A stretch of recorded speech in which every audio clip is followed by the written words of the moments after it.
etc. Go. Good afternoon, and welcome to In the Court of the Wenton King. And we continue once again, after all the crazy silliness we've been doing for a while, with our prog band. And this is a prog band, and they are called Banco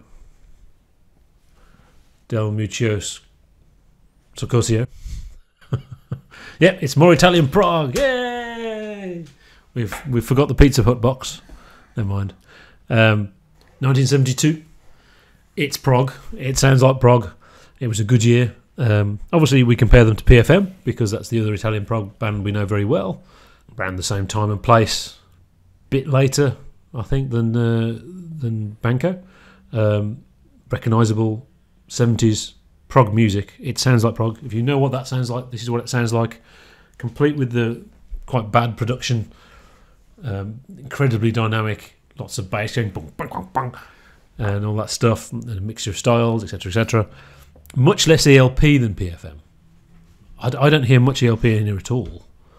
But PFM had a lot of ELP-ness. I'm thinking much more Genesis.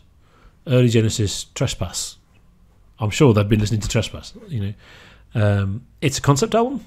I think actually, for once, it's actually an easy thing. You know, that it's the history of man in an unpretentious way.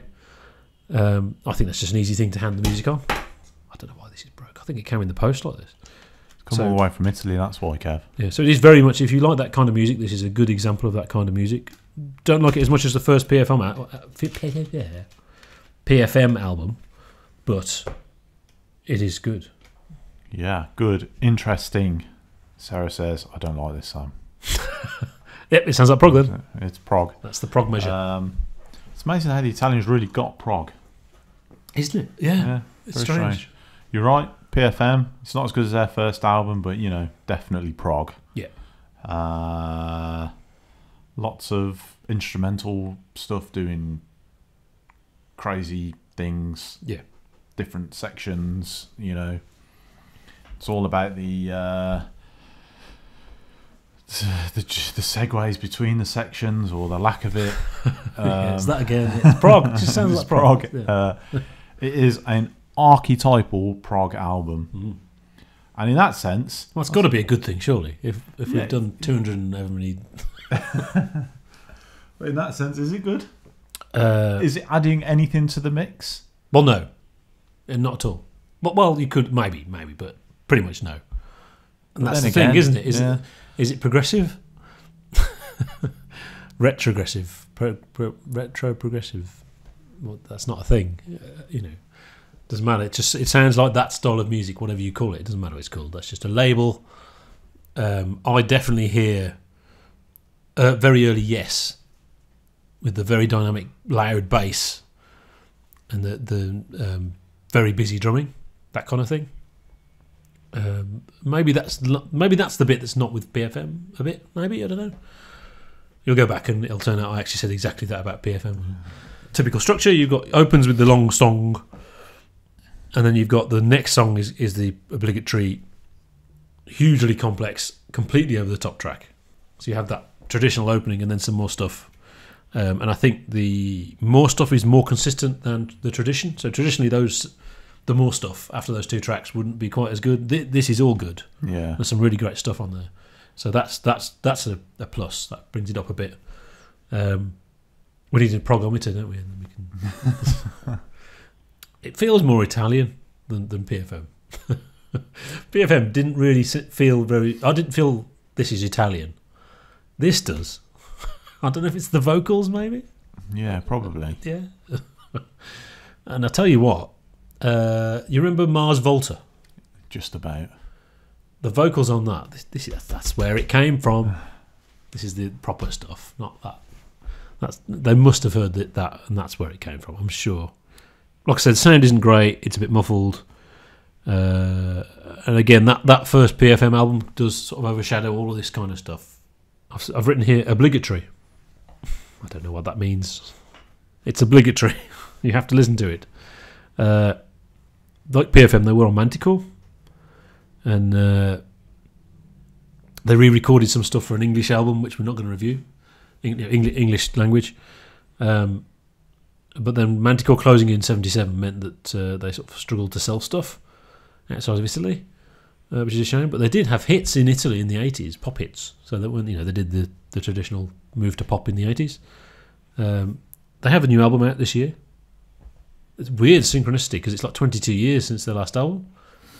So it is weird that finally now we decided to review them. I mean, Banker, this has been on the list for me for so long. So it is strange that at the moment I decided to do it, and then I discover they're thinking of bringing an album out. That happened with the Zappa book we did. That writer has got a new Zappa book out. Weird. It's peculiar. Spooky is what it is, Kev. Very difficult band to review because we've already reviewed this music. Yeah, it's good prog. Yeah, if you like that type of music, it's another argument for you don't need to bother with neo-prog. Yeah, it doesn't mean neo-prog doesn't have good bands, but it's just never as good by definition. Whereas in a sense you could argue this is neo-prog because they've been listening to Genesis. But that it's a magical era of magicness, even with the bad recording quality. There's some great stuff. I really like. I think it's 75,000. Can't read the whatever it is. The 75,000 one. 750,000. Anni fa l'amore, obviously. Yeah. Piano. And it's. I think you have to get over the. What I think is traditional Italian singing. That might be slightly xenophobic, I don't know. Opera singing. It is, it's definitely not opera singing, no. And it obviously it's one of those things, it's like jazz. It's like, that sounds like jazz. It's just... And you have to get over that, your previous thing you've put it in. And the vocals are really good, actually.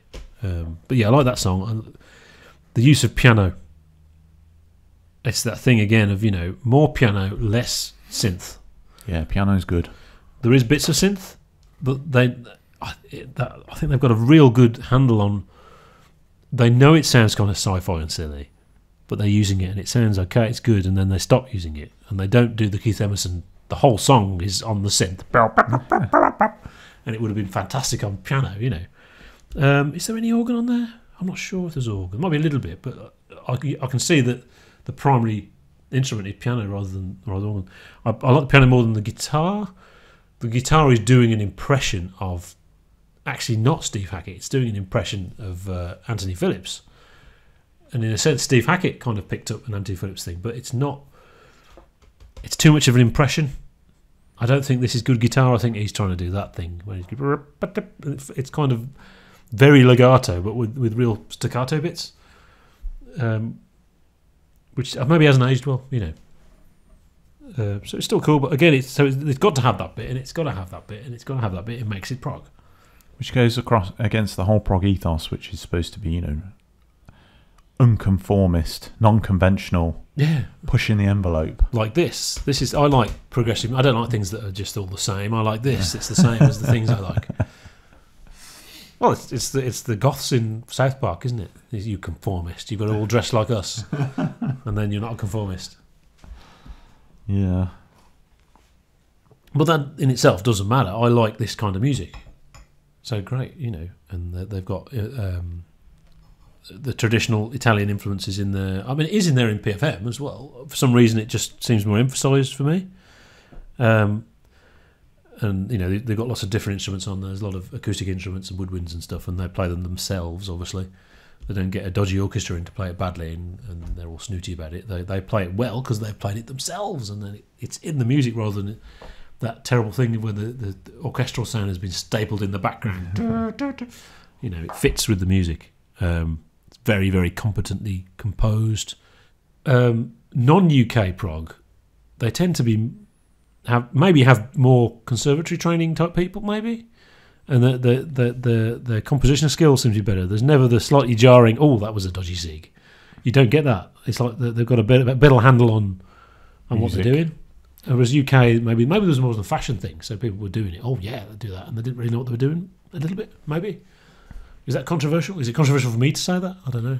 No, I don't think that is controversial. I mean, PFM again. I mean, the orchestrations and everything on that first album, just these guys know what they're doing. You can hear it in the music. These guys are musicians.